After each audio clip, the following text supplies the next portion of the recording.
first question is just that you've been so outspoken about your concerns about CTE and how the NFL handles the issues surrounding CTE and brain injury. Can you just kind of tell us a little bit about kind of your feelings on that and where you stand on those issues?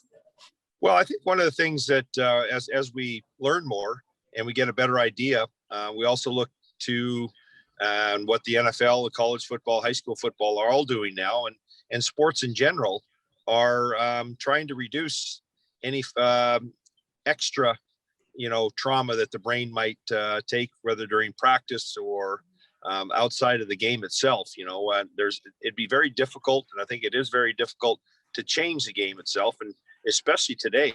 I mean, we got athletes that are bigger, faster, and stronger than when I played, and the impact that they have. But if we can teach them proper techniques, which I think the NFL is doing, and college football is doing, and starts, I think, down in Pee Wee football, is that bravado that they got to be tough and this, that, and the other. It's true. It's a very physical game, but also we need to be able to look at the context of how we can make it safer. And so I think one of the things that I look at when I first started playing.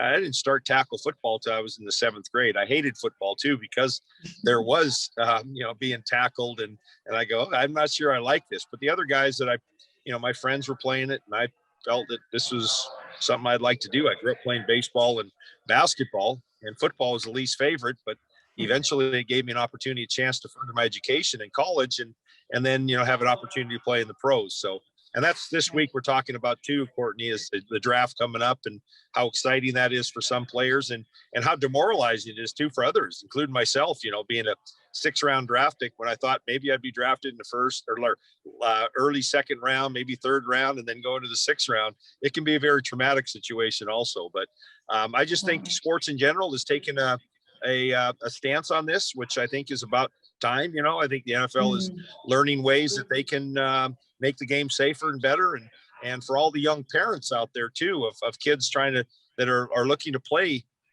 Pee Wee football or such.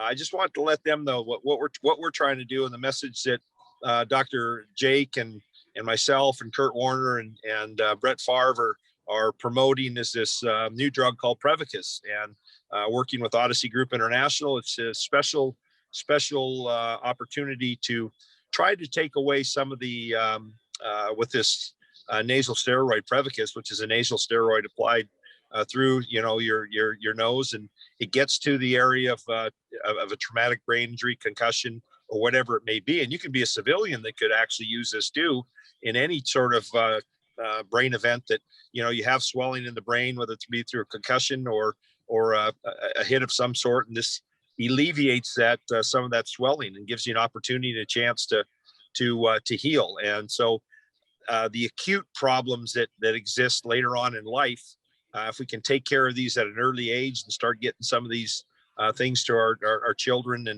and grandchildren, I think we can make this game, our game, football, a safer place. Absolutely. And I think it's a great proactive approach to bettering the landscape for young athletes. And like you said, awareness and having an understanding of, the risks and the options is so important. So I think that's awesome. Awesome work. Thank you.